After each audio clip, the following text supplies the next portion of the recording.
3. Derivatives of inverse trig functions.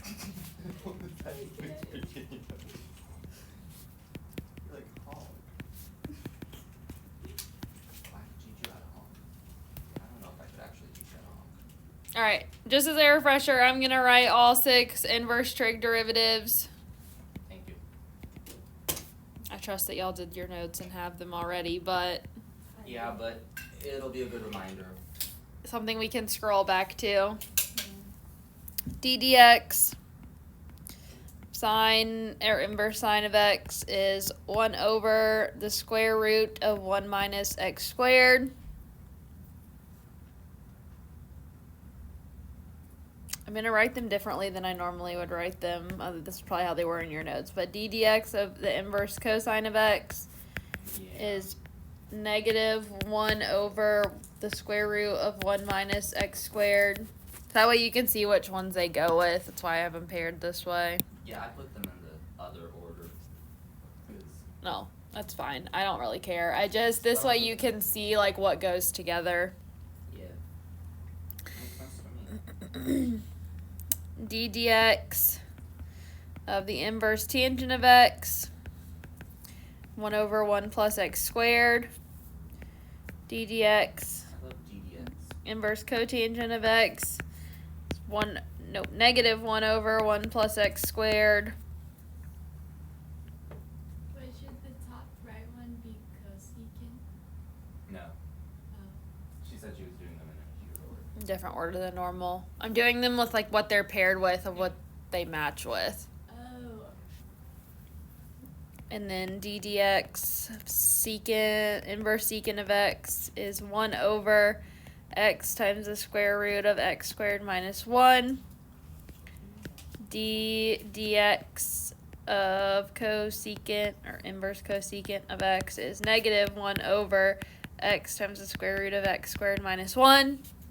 So, easy way to remember this is all the cos are negative. So, cosine, cotangent, cosecant, they're all negative.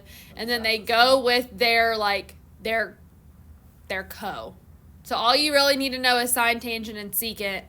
And then just know that they're co. So, cosine goes with sine, cotangent goes with tangent, and cosecant goes with secant. At least they kept it consistent in the negative. True.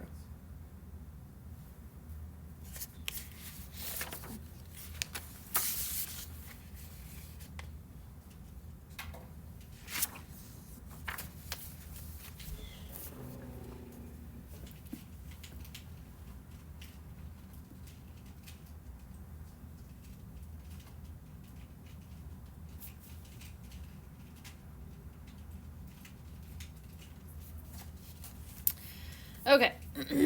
Find the derivative of y with respect to the appropriate variable.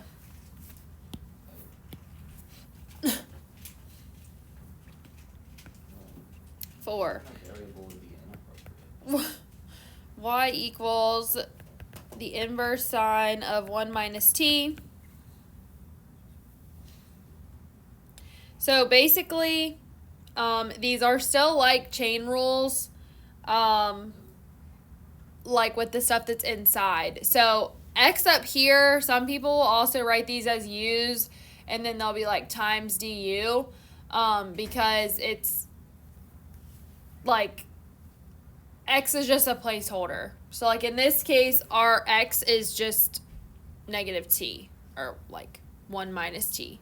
So when we take the derivative of that, it's just going to give us a negative 1 of the inside part. So what we do is we replace x with whatever's in here. So this is going to be y prime equals 1 over the square root of 1 minus, and then in parentheses 1 minus t, times the derivative of the inside is negative 1.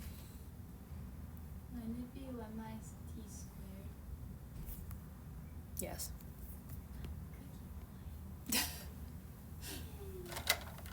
Virginia's like, I'm getting those cookies. I know. I'm ready for it. I thought something didn't look quite right, but I couldn't figure out what it was. I was like, if I'm wrong, it's going to be embarrassing, but I might as well try. Not just along for the ride. Josh is zoned out. Yeah.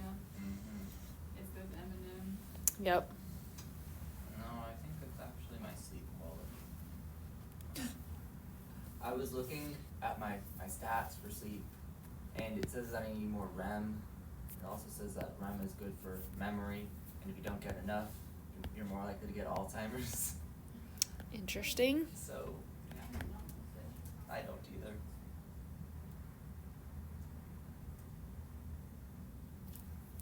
Now, as far as this part goes, it's going to kind of be a 50-50. In this particular problem, the book does multiply this stuff through. So 1 minus t squared would be 1 minus 2t, nope, plus 2t. Can we keep it in parentheses for now? Hold on. Yes, that would be helpful. That's where I'm struggling because I'm trying to multiply the negative through at the same time. Okay, hold on. 1 minus 2t plus t squared. Y'all agree with that? Okay. Trying to make sure I've got this under control. All right, so then negative 1 over, this would become the square root of, so 1 minus 1 is just 0, so that's gone. So then negative times negative 2t would be a positive 2t, and then negative times t squared would be minus t squared. So we ultimately have negative 1 over the square root of 2t minus t squared. So not hard, just kind of annoying is the way I would describe inverse trig derivatives, to be completely honest.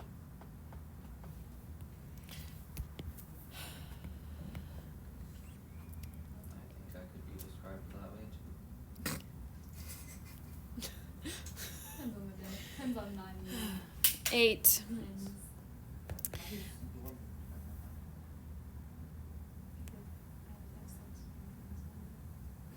Y equals 1 over the inverse sine of 2x.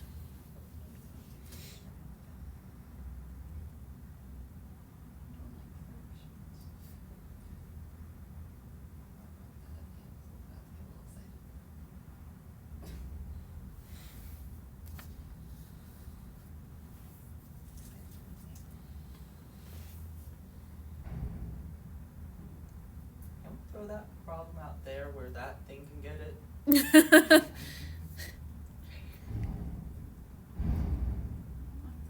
Boom! Boom. Boom. I got him! No,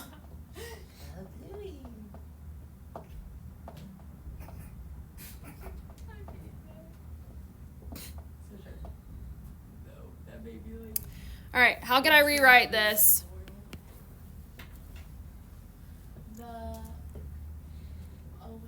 There's technically 2 different ways I can do this problem, but I think I'm going to pursue this way. Could you make it cosecant of 2x? Can't forget the inverse. Yeah. Cosecant negative 1 of 2x. At least that's how I say it in my head when I'm writing it. Yeah.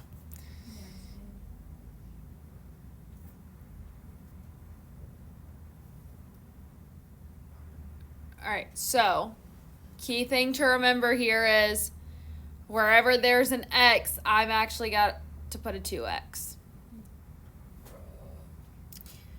So I would have negative 1 over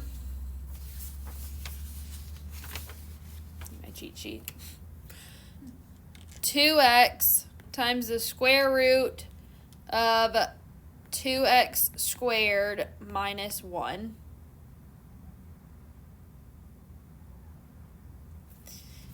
times, what's the derivative of the inside? 2. Oh, yes.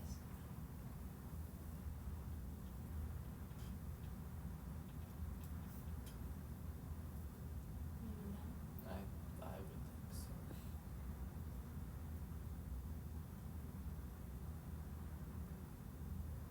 I have a quick question. I might have an answer. So you said there are multiple ways we could have done this problem from the start. Mm-hmm. Would the other way have had us do a quotient? Actually, no. Oh, good. However, this way should ultimately give us the same answer. However, it appears it's going to give us a different answer. Oh. So I may need to backtrack and do it the other way. Because I don't really remember if you're allowed to do this with inverse, to be honest. I think you're not allowed to. Because this isn't going to give us the final answer. Oh, man. Stink. Well, bye-bye. I'm just going to kill this before it reproduces. And Oh, dang. Harsh. But fair. Yeah. now, I am going to rewrite this, but it's going to be different. Oh. I'm going to call this in parentheses the inverse sine of 2x raised to the negative 1. I don't know, I don't dislike it. But I don't like it. And then I'm going to say let u equal the inverse sine of 2x. I'm gonna write that to the side.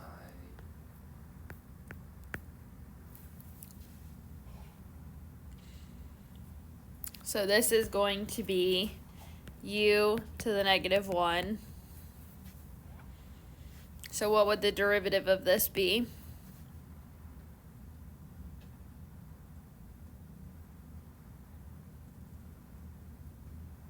What's the derivative of u to the negative 1? Negative 1. Well, negative u to the negative. Yep. Times the derivative of u, because we haven't done that yet. So this is kind of an early introduction to u substitution as far as derivatives go. So when we say let u equal something, we also want to say what du is, because it's going to ultimately end up getting multiplied by that. So what is the derivative of the inverse sine?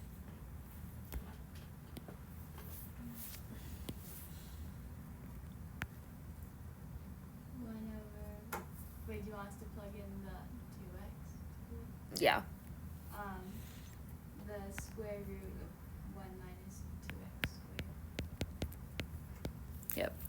And then we need to multiply this by the derivative of the inner part, because this is a chain rule. And what do I get when I do that? 2. So this part is 2 over the square root of 1 minus 4x squared. So that is du. So I'm going to replace u over here now, back with this, and then multiply it by this.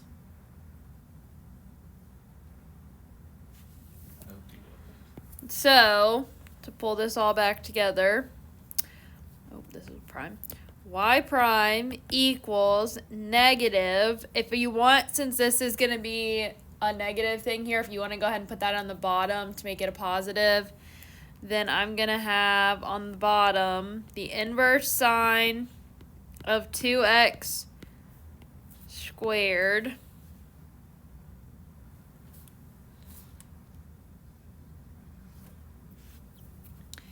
and then times this piece, so 2 on top, square root of 1 minus 4x squared on the bottom. And unlike most math, we are allowed to leave this radical on the bottom. Which looks like it's going to concern Josh. No, I'm happy with that. Okay. What was concerning is how on earth we would end up getting that off to the top. Not very easily. I'm really confused. I don't really know what just happened. She worked out the problem for us, and we were just along for the ride. I don't know what ride I was on. I think I was She was on Griffin when we were on for Bolton. Yeah. I Um, feel like I was on like the Elmo coaster or something. All right, so the first thing we did was we had to take the inverse sign from the bottom and move it to the top. But that doesn't mean like, so unlike how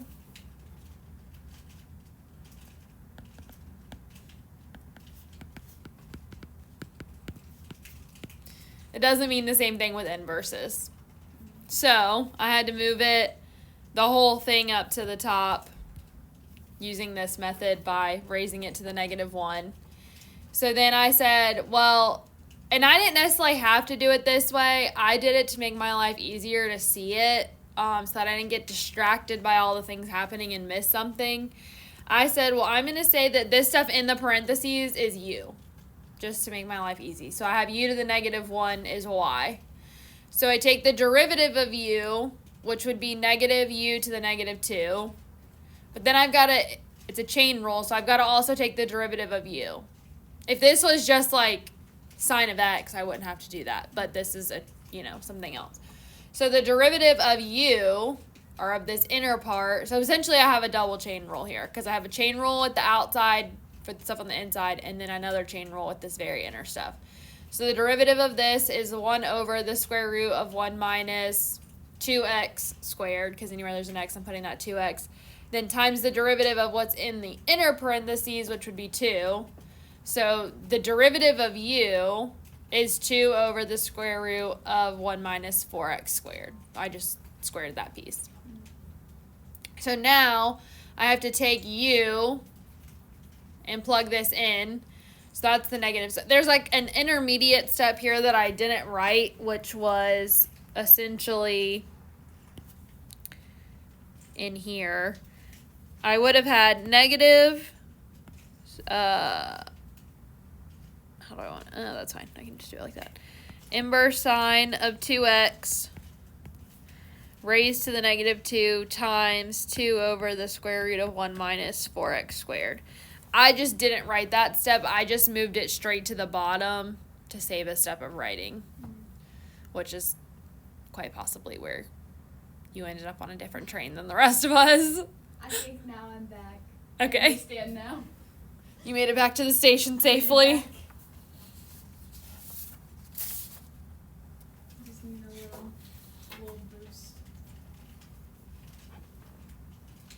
And I will say, like, that was probably the hardest one of that section of problems.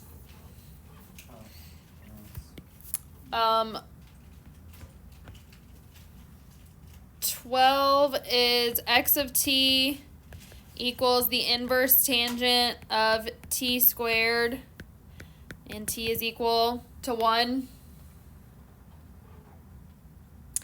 This one says a particle moves along the x-axis so that its position at any time t greater than or equal to 0 is given by x of t. Find the velocity at the indicated value of t. So we need to take the derivative like we normally would, and then evaluate it at the point. So I think we can get through this one before the bell rings. It's chapel day 39, right? Mm-hmm. We have 1 minute. This is a short problem. It shouldn't take us that long. All right. The inverse trig derivative of tangent is 1 over 1 plus x squared. So in this case, it will be 1 over 1 plus tangent squared squared, because tangent squared what's in here. Or I can rewrite this as t to the 4th if I wanted to. Then I've got to take the derivative of the inside. The derivative of the inside is 2t, so times 2t. So that gives me 2t over 1 plus t to the 4th.